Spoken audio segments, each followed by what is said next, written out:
सबको एक बार फिर से बहुत बहुत शुभकामनाएं। आपकी परीक्षा ये स्टार्ट होने वाली है। आप लोगों के लिए मैं एक नया चैप्टर लेके आया हूँ। नेपाल अपना चैप्टर चल रहा था, नेपाल के भौतिक भाग, नेपाल की नदियाँ, नेपाल की आपकी जो विभिन्न प्रकार की जो नदियाँ हैं, आपकी विभिन्न प्रकार की जलवायु है, ये चैप्टर अपन पहले की क्लास में पढ़ चुके हैं। आज आपको नया टॉपिक है नेपाल का, नेपाल के आर्थिक विकास की समस्या। नेपाल में क्या है कि पूरा भाग आपका बताया कि पर्वतीय क्षेत्र है, तो नेपाल में आर्थिक विकास है। वहाँ के आर्थिक विकास में किन किन समस्याओं का सामना करना पड़ रहा है, आपका ये नया टॉपिक है। ये पूरा टॉपिक आपकी परीक्षा में सीधा प्रश्न पूछा जाता है इसमें कि नेपाल के आर्थिक विकास में कौन कौन सी समस्याएं आती है, इसका वर्णन कीजिए। ऑनलाइन क्लास में आपका स्वागत है। मैं डॉक्टर गजेंद्र सिंह शेखावत मोता महाविद्यालय साधुपुर से आपका स्वागत करता हूं। आज नेपाल के आर्थिक विकास की समस्या है। तो प्रति व्यक्ति आय, साक्षरता, कृषि उत्पादन, औद्योगिकरण का स्तर, नगरीकरण आदि आर्थिक विकास के पर्याय होते हैं। यदि इन तत्वों का विकास हो तो आर्थिक विकास संभव है, परंतु नेपाल के आर्थिक विकास में इन जटिल समस्याएं आड़े आ रही हैं, जो कि निम्नलिखित हैं। जैसे नेपाल के आर्थिक विकास में कृषि विकास की समस्याएं, औद्योगिकरण की समस्याएं, अविकसित परिवहन जलमार्ग आपका मार्ग है, प्रतिकूल भुगतान संतुलन, उच्च जनसंख्या वृद्धि, असंतुलित विकास और पारिस्थितिकी असंतुलन। ये निम्नलिखित मोटे रूप में आर्थिक विकास के लिए ये समस्याएं हैं, जिसके कारण से नेपाल है औद्योगिकरण की दृष्टि से, नगरीकरण की दृष्टि से पिछड़ा हुआ देश है। पहला अपन टॉपिक लेते हैं कृषि विकास की समस्याएं। नेपाल में क्या क्या कृषि विकास है और कृषि विकास के पिछड़ेपन के क्या कारण है। तो नेपाल क्या है, कृषि विकास के दो पक्ष देखने को मिलते हैं। जो या तो क्या है, कृषि का विकास किस प्रकार से हो सकता है, क्षेत्रफल में वृद्धि द्वारा, या तो क्षेत्रफल में वृद्धि करते, या प्रति हेक्टेयर उत्पादन में वृद्धि करती, उत्पादन में वृद्धि। इसके द्वारा क्या किया जा सकता है, कृषि विकास किया जा सकता है। इसमें से जो दो पक्ष आपका है, क्षेत्रफल को बढ़ाकर, क्षेत्रफल में वृद्धि करके, या प्रति हेक्टेयर उत्पादन में वृद्धि करके। तो जो नेपाल है, नेपाल में अभी जो प्रथम पक्ष है, कौन सा पक्ष है, क्षेत्रफल में वृद्धि, प्रथम पक्ष है, इसकी संभावना नहीं है, क्योंकि यह यदि इन वनों को काट दिया जाएगा, वनों को काट दिया जाएगा, कृषि क्षेत्र का विस्तार किया जाएगा है, तो इससे पारिस्थितिकी असंतुलन होगा, पारिस्थितिकी जो संतुलन है वो भंग हो जाएगा। अतः प्रति हेक्टेयर उत्पादन को बढ़ाया जाएगा। यदि इससे क्या होगा, पारिस्थितिकी असंतुलन हो जाएगा, इसलिए क्या किया जाएगा, प्रति हेक्टेयर उत्पादन में वृद्धि की जाए। प्रति हेक्टेयर उत्पादन में वृद्धि की जाए। यहाँ उत्पादन में वृद्धि जो संभाव्यता है और विकास स्तर है, उसमें काफी अंतर देखने को मिलता है। संभाव्यता में और जो विकास स्तर है, संभावना में और वास्तविकता में अंतर पाया जाता है। विकास के स्तर में अंतर पाया जाता है, संभावना में अंतर पाया जाता है।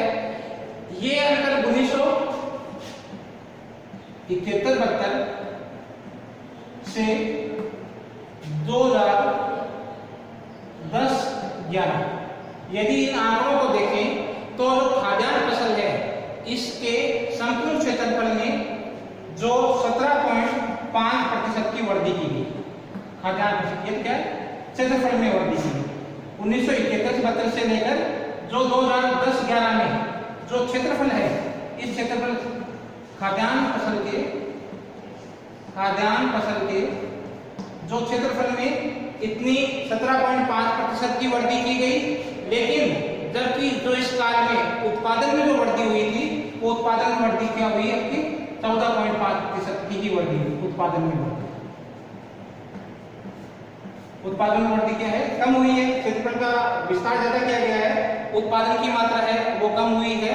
पर्वतीय क्षेत्रों में जो खाद्यान्न फसलों के अंतर्गत जो कृषि का क्षेत्रगत आया उसमें जो ह्रास हुआ वो आपका कितना हुआ, क्षेत्रफल में ह्रास पर्वतीय क्षेत्र में, पर्वतीय क्षेत्र में जो खाद्यान्न फसल है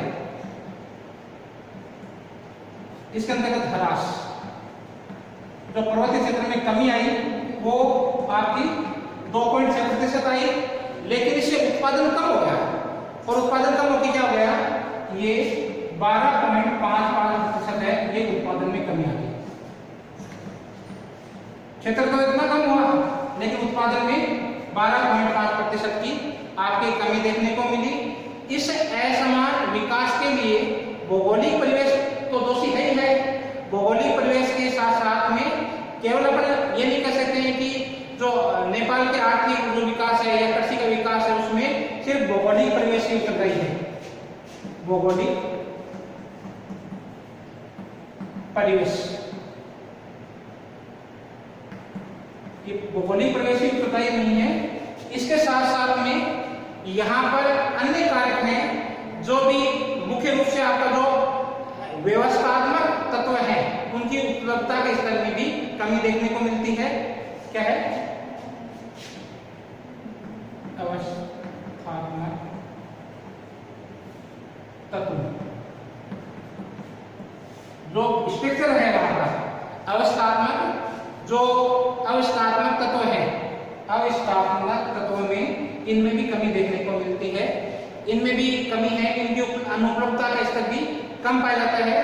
कृषि में न्यूनतम उत्पादन होने के कारण नेपाल एक कृषि प्रधान देश होते हुए भी यहाँ अन्य देशों से क्या करना पड़ता है, इसको खाद्यान्न का आयात करना पड़ता है, आयात की मात्रा बढ़ती है। नेपाल क्या है, पूरा पूरा कृषि प्रधान देश है। कृषि प्रधान देश होते हुए भी क्या करना पड़ रहा है, खाद्यान्न का आयात करना पड़ रहा है, दूसरे देशों पर निर्भर है, दूसरे देशों से मंगाना पड़ रहा है। आयात का जो बोझ है, आयात खाद्यान्न है, खाद्यान्न का आयात का बोझ है वो लगातार बढ़ रहा है। खाद्यान्न का स्तर है वो लगातार दूसरे देशों से जो मंगाना पड़ रहा है, आयात करना पड़ रहा है खाद्यान्न को, वो बहुत अधिक मात्रा में करना पड़ रहा है। कृषि प्रधान देश होते हुए उत्पादन कम है, प्रति व्यक्ति जो आता है उत्पादन का स्तर है वो कम है, इसलिए क्या है कि दूसरे देशों से जो खाद्यान्न का आयात करना पड़ता है। तो कुल मिला के क्या है, अभी भी कृषि का क्या है, क्षेत्र पिछड़ा हुआ है। दूसरा पॉइंट इसमें है, जो समस्या है औद्योगिकरण की समस्या। औद्योगिकरण की समस्या में औद्योगिक उत्पादों में उत्पादन प्रक्रिया मूल्य, यदि जिस क्षेत्र में क्या है कि औद्योगिक क्षेत्र अधिक है या उद्योगों का विकास अधिक हुआ है, वहां उत्पादन प्रक्रिया मूल्य प्रतिशत अधिक होता है। उत्पादन प्रक्रिया मूल्य, जिस क्षेत्र का औद्योगिक विकास अधिक हो गया है, जिस क्षेत्र का औद्योगिक विकास अधिक हुआ है, वहां पर उत्पादन प्रक्रिया मूल्य है वो भी बढ़ेगा।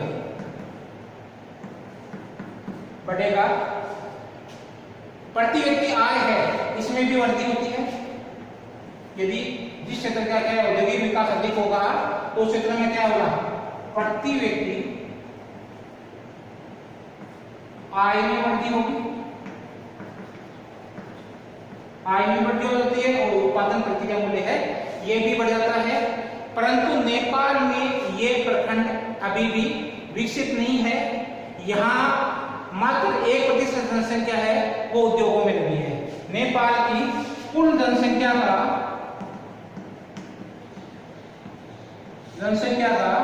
1% भाग ही उद्योगों में लगा है। औद्योगिक कार्यों में लगा है, 1% जनसंख्या है वही उद्योगों में लगी हुई है। प्रति व्यक्ति यहाँ आय है वो कम है। इस न्यून औद्योगिक विकास का मुख्य कारण है दुर्बल खनिज संसाधनों पर आधारित, क्योंकि नेपाल है उसमें खनिज है। आपको खनिज वाला चैप्टर बताया था, उसमें बताया था कि यहाँ खनिज की उपलब्धता कम है।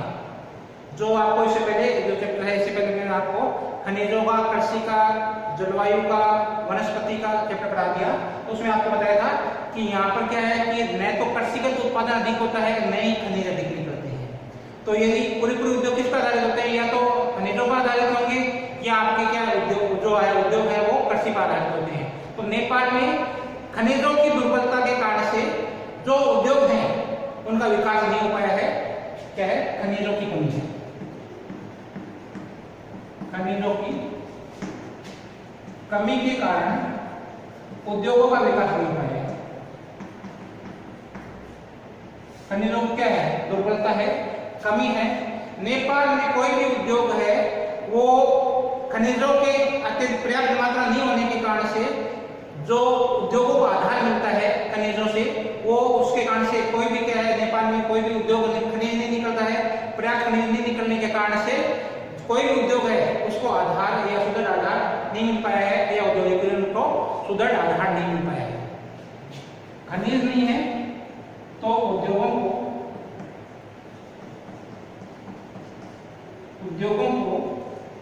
सुदृढ़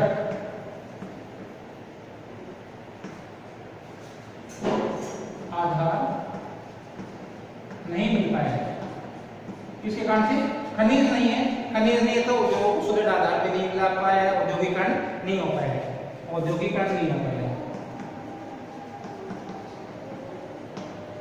नहीं हुआ। इसके साथ साथ में खनिज तो है नहीं, कृषिगत उत्पादन भी अधिक नहीं होने के कारण, कृषि का उत्पादन भी अधिक नहीं होने के कारण से कृषि आधारित उद्योगों को भी बढ़ावा नहीं मिला है। कृषि आधारित उद्योगों का भी विकास कम हुआ है, कम विकास हुआ है, क्योंकि कृषिगत उत्पादन है में कमी है। इस कारण से जो कृषि आधारित उद्योग हैं उनको भी बढ़ावा नहीं मिल पाया है। इसके साथ साथ में पूंजी की भी कमी है, पूंजी की कमी, ये पूंजी की कमी भी नेपाल में पाई जाती है। नेपाल के लोगों के पास धन की कमी है, पूंजी का अभाव होने के कारण से भी औद्योगिक विकास नहीं हो पाया है, आगे आ रहा है। कृषिगत विकास ही यहाँ के औद्योगिकरण का आधार है। यदि कृषिगत जो भी उद्योग लगे हैं, कृषिगत आधार के उद्योग हैं या कृषि का विकास है, यदि कृषि का विकास कर लिया जाए तो औद्योगिक विकास हो सकता है। कृषि का यदि विकास कर दिया जाए तो उद्योगों का विकास संभव है। आर्थिक विकास की तीसरी समस्या है अविकसित परिवहन मार्ग। अविकसित परिवहन मार्ग के अंतर्गत मुख्य रूप से आपका जो अविकसित परिवहन मार्ग है, अविकसित परिवहन मार्ग में जो आपको पता है कि नेपाल जो पूर्वी भाग है, ये पूरा भाग आपका क्या है, आपका पर्वतीय क्षेत्र है।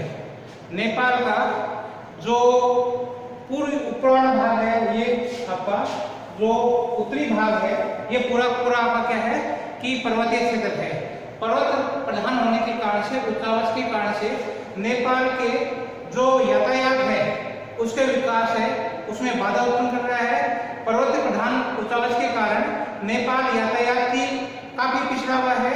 यद्यपि कुछ वर्षों से यहाँ पर विदेशों से जो अंतर्राष्ट्रीय सहयोग दिया जा रहा है, मुख्य रूप से जो चीन है, चीन और भारत में क्या है कि इनके आर्थिक विकास की गति को, इनके जो परिवहन मार्ग की संरचना को काफी उन्होंने विकास किया है। चीन और भारत की सहायता से उत्तर पूर्व जो आपका है, उत्तर से दक्षिण की ओर, पूर्व से पश्चिम की ओर, उत्तर से दक्षिण की ओर, पूर्व से पश्चिम की ओर जो यातायात मार्गों का जाल है या नई जो सड़कें हैं वो बनाई जा रही है, जिनके फलस्वरूप जो पूर्वी, मध्य पूर्वी क्षेत्र, मध्य पूर्वी और आपका तराई क्षेत्र है, इसका आर्थिक तथा राजनीतिक प्रक्रिया के अंतर्गत काफी विकास हुआ है। और इनके कारण से क्या है कि आंतरिक क्षेत्र है, जो राजनीतिक क्षेत्र है इनका, इन क्षेत्र का जो तराई क्षेत्र है, पूर्वी मध्य है, इनका जो राजनीतिक है, आर्थिक है, अंतर प्रक्रियाओं का काफी वृद्धि हुई है, अंतर प्रक्रिया आपस में आने जाने का काफी विकास हुआ है। फिर भी आंतरिक जो क्षेत्र है वो अभी भी क्या है, एनबीटी है। जो बीचवाला भाग है, अंदर वाला भाग है, आंतरिक भाग है, वो अभी भी अनाभिज्ञ है, या अभी भी क्या है, वहां पर अभिगम्य क्षेत्र नहीं है, दुर्गम क्षेत्र है, अभिगम्य क्षेत्र नहीं है। विदेशी सरकार क्या है कि जो भी जितने भी मार्ग बनाए हैं, ये मार्ग क्या है, सामरिक महत्व के हैं, खुद के काम के लिए, खुद के लिए या सेना के लिए सामरिक महत्व के हैं, इनका आर्थिक महत्व कम है। जो विदेशों से जितने भी ये मार्ग बनाए गए हैं, इनका सामरिक महत्व है, आर्थिक महत्व कम है, आर्थिक महत्व कम है। इसके साथ साथ में जो आंतरिक क्षेत्र है, आंतरिक क्षेत्र अभी भी क्या है कि जो अंतर क्षेत्र है या आंतरिक भाग है, वहां परिवहन क्षेत्र का विकास है, ये कम हुआ है। या अविकसित क्षेत्र अभी भी क्या है, विकास के परिवहन की विकास तंत्र की दृष्टि से अविकसित क्षेत्र है। यहाँ मानव और पशुओं की से ही माल को ढोया जाता है, मानव और पशु ही क्या है, माल ढोने के प्रमुख साधन है। परिवहन के आधुनिक साधनों का यहाँ अभाव है। इन अंतर क्षेत्रीय व्यापार, इससे कारण से क्या हुआ कि अंतर क्षेत्रीय व्यापार और नवोन्मेषण प्रसार के लिए यहाँ नहीं हो पाया है। जितना भी नया विकास है, नई टेक्नोलॉजी का भी विकास नहीं हो पाया है इस क्षेत्र में। अविकसित परिवहन तंत्र राजनीतिक नियंत्रण के लिए भी बाधक है। क्या है, अविकसित परिवहन तंत्र है, राजनीतिक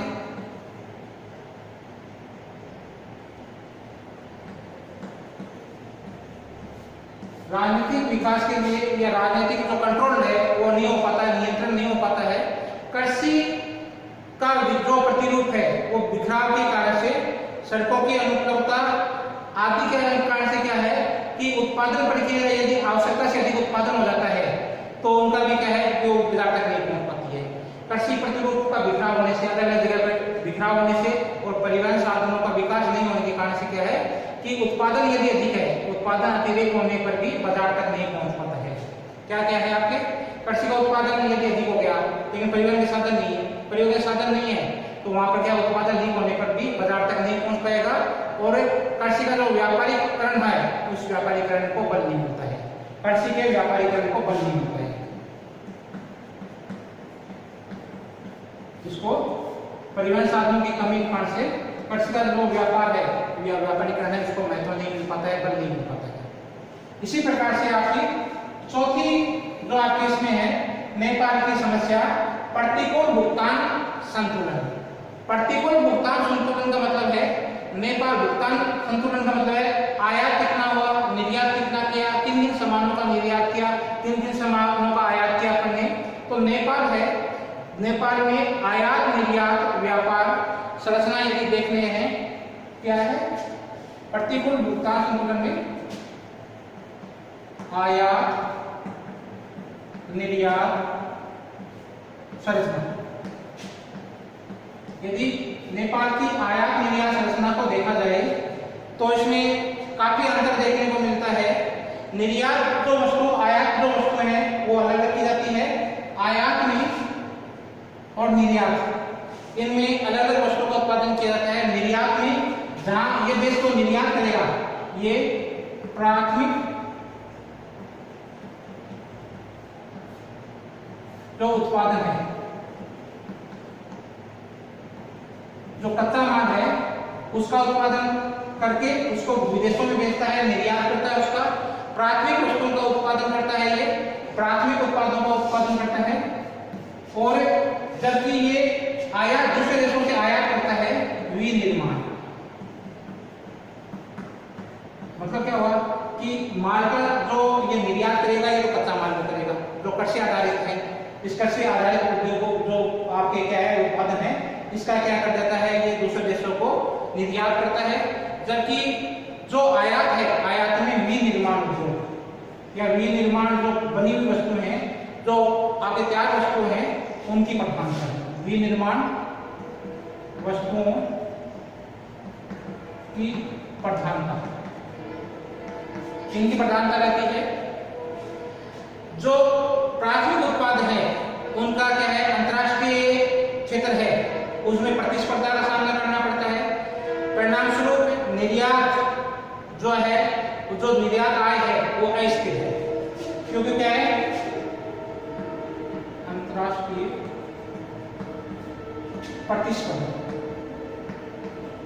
प्रतिस्पर्धा का सामना करना पड़ता है। प्राथमिक वस्तुओं को,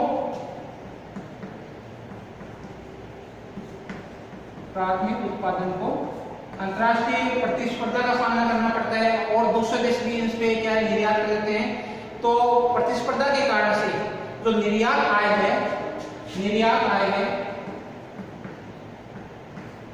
जो निर्यात आय हुई वो अस्थिर है, स्थिर नहीं है, मूल्य स्थिर नहीं है। कई बार मूल्य कम मिल जाते हैं, कई बार ज्यादा मिल जाते हैं, स्थिर नहीं है। जबकि क्या है, जो सन 2010 में कुल जो आपका निर्यात किया गया या आयात किया गया, वो उसका जो बीच का डिफरेंस है वो अलग अलग रहा। 1900 जो आपका 2010 है, 2010 में क्या है कि संपूर्ण जो आयात किया गया, आयात ये 890 मिलियन डॉलर,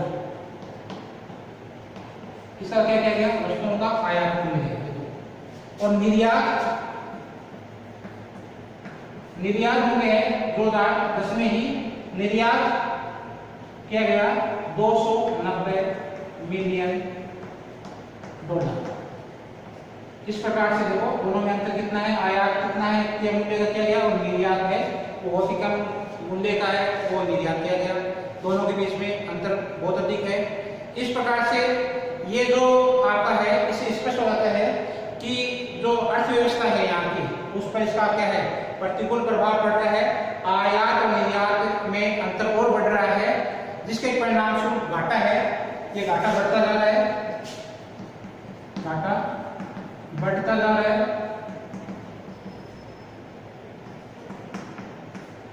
आयात निर्यात में अंतर के कारण से क्या है, ये घाटा बढ़ता जा रहा है। तो घाटे की व्यवस्था के कारण से, घाटे की जो अर्थव्यवस्था के कारण से बचत को प्रोत्साहन नहीं मिल पाता है, और जो नई पूंजी निवेश है उसकी दर है वो न्यूनतम हो जाती है। पूंजी निवेश की दर है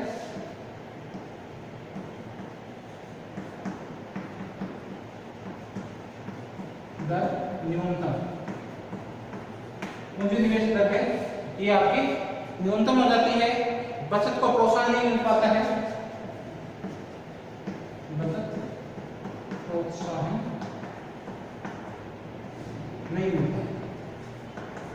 इस कारण से ये जो आपके प्रतिकूल भुगतान संतुलन की व्यवस्था है, इसमें के कारण से भी नेपाल के जो आर्थिक विकास है, नेपाल का आर्थिक विकास है, इसमें समस्या उत्पन्न हो जाती है। आर्थिक विकास में जो पांचवा आपका समस्या है, उच्च जनसंख्या वृद्धि। नेपाल की जो जनसंख्या वृद्धि है वो अत्यधिक तीव्र गति से बढ़ रही है, ये भी उसके आर्थिक विकास है उसमें बाधा का काम कर रही है। नेपाल की जो जनसंख्या है 1920 से 1981 के मध्य, 1920 से 1981 के मध्य के बीच बहुत अधिक वृद्धि हुई थी, और ये वृद्धि दर आपकी थी, ये थी 2.6%, काफी अधिक वृद्धि है। तो नेपाल में 1920 से 1981 के बीच में जनसंख्या की वृद्धि है वो 2.6 गुना वृद्धि हुई। जो अत्यधिक वृद्धि हुई, बहुत अधिक वृद्धि हुई थी, तीव्र जनसंख्या वृद्धि के कारण यहाँ प्रति व्यक्ति आय न्यूनतम होगी। तीव्र जनसंख्या वृद्धि के कारण जो प्रति व्यक्ति आय है, प्रति व्यक्ति आय में कमी हुई, क्योंकि जनसंख्या यदि बढ़ रही है तो प्रति व्यक्ति आय में निश्चित रूप से कमी आएगी। और ये न्यूनतम जनसंख्या जो बढ़ती होने के कारण से जो प्रति व्यक्ति आय है ये न्यूनतम होकर क्या होगी, ये पॉइंट आपके 2, जो आपकी 0.2% वार्षिक होगी, वार्षिक बहुत अधिक कमी आई है इसमें। प्रति व्यक्ति जो आय है, वार्षिक आय है, इसमें कमी देखने को मिली है। अतः कृषि पर जो भार है जनसंख्या का वो लगातार बढ़ रहा है। कृषि पर ही जो बढ़ती हुई जनसंख्या का भार बढ़ रहा है, जहां पहले से ही जनसंख्या का भार इस पर अधिक है और लगातार जनसंख्या और बढ़ रही है, तो जनसंख्या का भार और अधिक इस पर बढ़ रहा है। इस जो जनसंख्या है, उस जनसंख्या को नियंत्रण करने के लिए वहां की सरकार है वो नियंत्रण प्रयास कर रही है। इस प्रयास के बावजूद भी यहाँ जनसंख्या है उसमें कोई भी कमी नहीं आ रही है। जनसंख्या की बात करें अपन तो देखो 1965 से 1973 के मध्य है जो जनसंख्या की वृद्धि है, वार्षिक वृद्धि दर है वो आपकी 2.6। इसके बाद में 73 से लेकर आपके 91 तक 2.7 वार्षिक वृद्धि दर है। 1991 से 2001 के मध्य वृद्धि दर है ये और बढ़ के देखो 2.6, 2.7, 2.8। और ऐसा माना जा रहा है कि यदि जनसंख्या कंट्रोल कर ली जाएगी और सरकार बिल्कुल ध्यान दे रही है और वहां की जनता भी जागरूक हो जाएगी, तो 2048 तक वहां पर है जो वार्षिक दर है उसको लाने का प्रयास कर रहे हैं 1% तक। जनसंख्या को कंट्रोल कर लिया जाए, जनसंख्या वृद्धि को रोक लिया जाए, तो 2040 तक ये जनसंख्या की वृद्धि है ये आपकी क्या है 1% लाने का प्रयास कर रहे हैं, जनसंख्या में कमी लाने का प्रयास कर रहे हैं। ये जनसंख्या वृद्धि दर है, इसमें कमी का प्रयास कर रहे हैं, लेकिन अभी भी जनसंख्या है वो लगातार बढ़ रही है। और यदि जनसंख्या बढ़ेगी तो जनसंख्या का भार है वो किसमें बढ़ेगा, वहां की कृषि में बढ़ेगा। आर्थिक संसाधनों की न्यूनता और तीव्र जनसंख्या वृद्धि के फलस्वरूप एक तो क्या है आर्थिक संसाधनों की कमी है और जनसंख्या लगातार बढ़ रही है। इससे वहां जो जनसंख्या है जिसके फलस्वरूप वहां के व्यक्तियों की जो जनसंख्या की गुणवत्ता है वहां की उसमें वृद्धि नहीं हो पा रही है। क्या हो रही है, गुणवत्ता में वृद्धि नहीं हो पा रही है, गुणवत्ता का ह्रास हो रहा है, गुणवत्ता में कमी, जनसंख्या की गुणवत्ता में कमी आ रही है, जनसंख्या बढ़ रही है, संसाधन है नहीं तो गुणवत्ता में कमी आ रही है। जन्म दर और मृत्यु दर का असंतुलन है वो भी दोनों ही तीव्र है।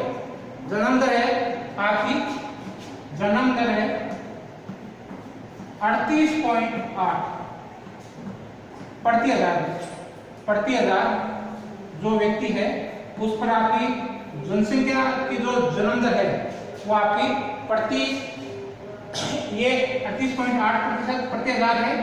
इसी प्रकार से जो मृत्यु दर है, मृत्यु दर में क्या है कि आपकी तीव्र है ये 18.4% प्रति हजार। ये कब की है 2011 के अनुसार।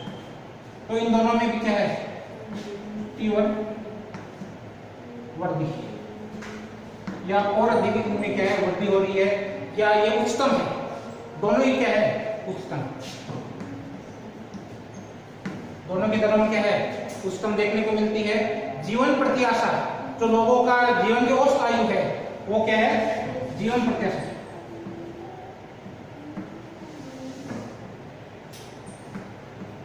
जीवन प्रत्याशा 58 वर्ष, मतलब 58 वर्ष है इनकी, जो कि क्या है कि जितने भी विकासशील देश हैं उन विकासशील देशों के ओर से भी ये जो इनका जीवन प्रत्याशा है ये और भी विकासशील देशों से भी कम है। जनसंख्या वृद्धि के साथ साथ यहाँ पर जो वितरण है उसमें भी असमानता देखने को मिलती है।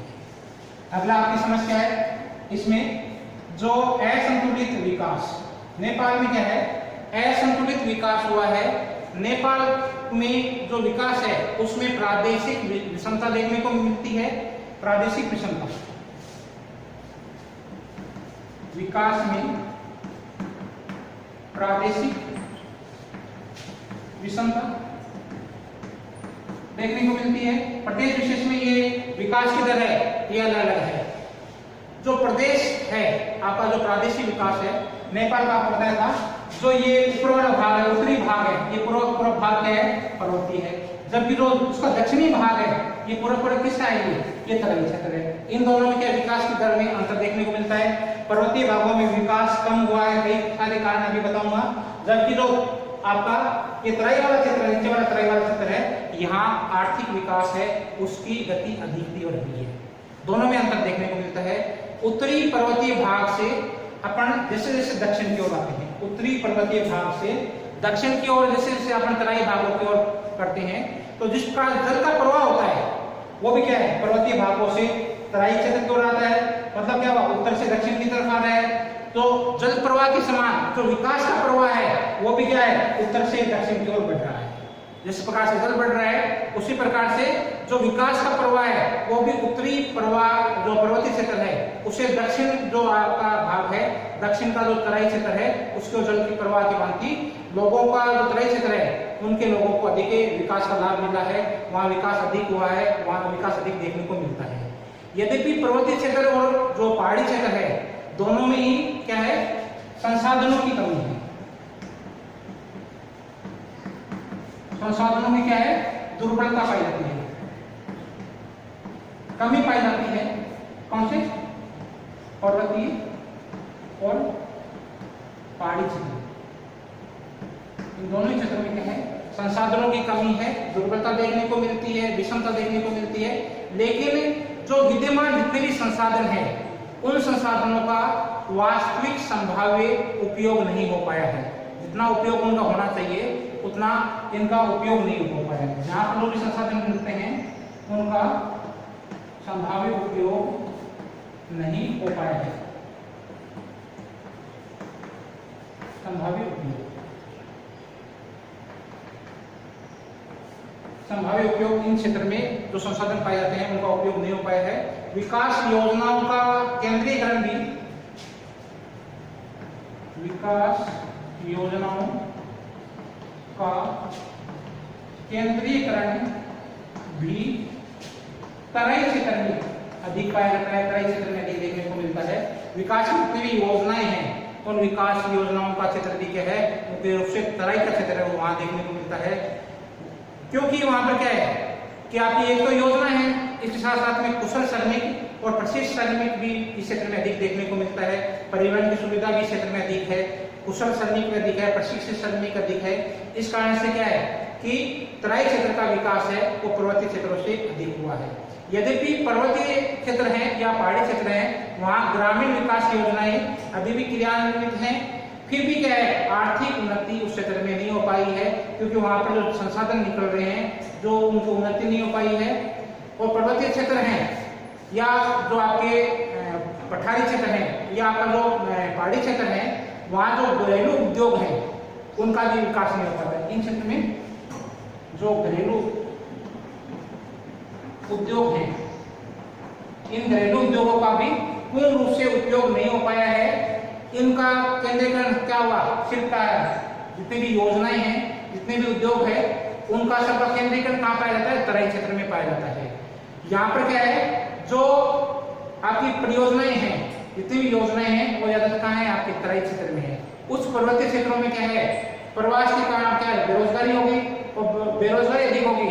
तो इन क्षेत्रों में क्या है, पर्वतीय क्षेत्रों में क्या है, एक तो क्या बढ़ी, बेरोजगारी बढ़ गई है, इससे क्या है, पर्यटन, प्रवास, माइग्रेशन की समस्या उत्पन्न होगी। क्षेत्र में जो पर्वतीय क्षेत्र है वहाँ बेरोजगारी की समस्या उत्पन्न होगी है, और बेरोजगारी से क्या है कि वहाँ पर प्रवास की समस्या देखने को मिलती है। उस क्षेत्र को छोड़कर दूसरे स्थान पर जा रहे हैं तो वहाँ पर भी क्या है, ये जनसंख्या का जो वितरण है उसमें भी असमानता देखने को मिलती है। उस क्षेत्र को छोड़ के और दूसरे क्षेत्र में जा रहे हैं, प्रवास की समस्या देखने को मिलती है, प्रबंधन की समस्या भी देखने को मिलती है। एक और समस्या भी वहाँ है कि नेपाल का जो कुल, यदि कृषि क्षेत्र देखें तो नेपाल के जो कुल सामान्य लोग हैं कितने हैं, आपके लगभग 55% जो सामान्य लोग हैं उनके पास जो कृषि योग्य भूमि है, कृषि योग्य भूमि, इस भूमि का क्या है 12% भाग ही क्या है देखने को मिलता है। अब क्या है, इसमें भी विषमता देखने को मिलती है। देखो कृषि क्षेत्र 55% है, आपके पास जो लोग हैं ये सामान्य लोग हैं, सामान्य नेपाल के लोग हैं। 55% जनसंख्या है, जनसंख्या क्या है 55% है, और कृषि भूमि इनके पास कितनी है 12% की देखने को मिलती है। आर्थिक विकास की लास्ट समस्या आपकी है पारिस्थितिकी असंतुलन की समस्या। विगत दशकों में जो बिना रोक टोक जंगलों का कटाव हो रहा है, पारिस्थितिकी संतुलन जो है वो भंग हो रहा है। ये प्राकृतिक जो घटनाएं हैं, इनके कारण से विभिन्न प्रकार की जो प्राकृतिक घटनाएं हैं वो घट रही है। भूस्खलन बढ़ रहा है, भूस्खलन बढ़ रहा है, भूस्खलन, भूस्खलन, भूमि का जो कटाव है, भू कटाव, इसके साथ साथ में कृषि का विस्तार हो रहा है और जो बाढ़ की समस्या है, बाढ़ की समस्या भी घटित हो रही है। बाढ़ की समस्या आ रही है। तो पारिस्थितिक संतुलन है, पेड़ के कारण से, आपके कटाव के कारण से, वृक्षों के कटाव के कारण से, जंगलों के कटाव के कारण से जो प्राकृतिक घटनाएं बढ़ रही है, भूस्खलन हो रहा है, आपका भूस्खलन हो रहा है, भूस्खलन हो रहा है, भूस्खलन हो रहा है, आपका बाढ़ की समस्या आ रही है। ये घटनाएं निरंतर घटती हो जा रही है। इस कारण से जो इसका मूल कारण क्या है? इसका मूल कारण है जंगलों में कमी। मूल कारण जंगलों के काटने की कमी या जंगलों में कमी, ये मूल कारण काटने के कारण से। अब ये जो जंगल काट रहे हैं, कमी क्यों आ रही है? तो इसमें एक तो विशाल जितने भी जो जल विद्युत योजना है, विशाल जल विद्युत योजनाओं के कारण से, इस योजना के कारण से पेड़ पौधे जितने भी हैं वो आपके क्या कर रहे हैं? कृषि का विस्तार हो रहा है, कृषि का विस्तार, इसके कारण से भी जंगलों को काट रहे हैं। इसके अलावा जो आपके परिवहन मार्ग बनाए जा रहे हैं, परिवहन मार्ग, इनके कारण से क्या है? जंगलों का विभिन्न घरेलू उद्योग, इनके कारण क्या है? जंगलों को काटा जा रहा है, और जंगलों को काटा जा रहा है तो पारिस्थितिकी संतुलन है वो बिगड़ रहा है। विभिन्न प्रकार की जो बहु उद्देश्य योजनाएं हैं, उनके कारण से भी ये इसके लिए उत्तरदायी हैं। इन बहु उद्देश्य योजनाओं के कारण से क्या है कि विभिन्न प्रकार के पेड़ों को काट के पारिस्थितिकी जो संतुलन बिगड़ रहा है, उसके लिए उत्तरदायी है। तो बहु उद्देश्य योजनाओं के कारण से जो नेपाल की उन्नति है, उसके लिए अलग अलग योजनाएं बना रही है बहु उद्देश्य योजनाओं के अंतर्गत, जिसमें समन्वित ग्रामीण विकास योजना है, अन्य कल्याणकारी योजनाएं हैं। इसके अलावा भी क्या है? द्वितीयक और तृतीयक,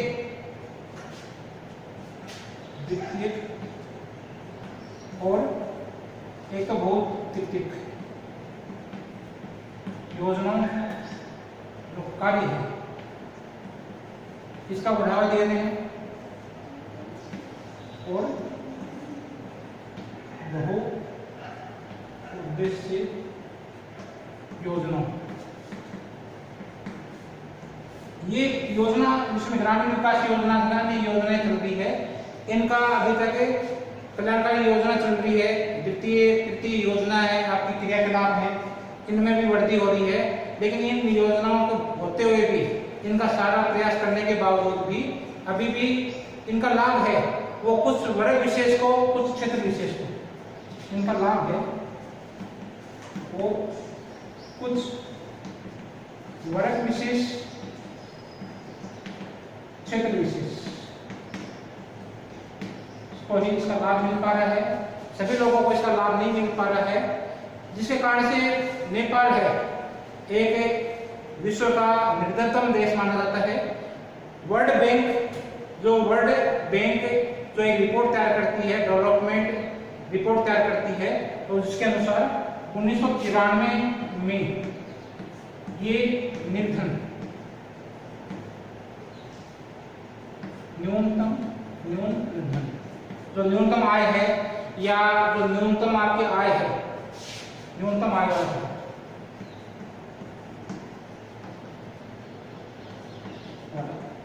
देश की श्रेणी में रखा गया है।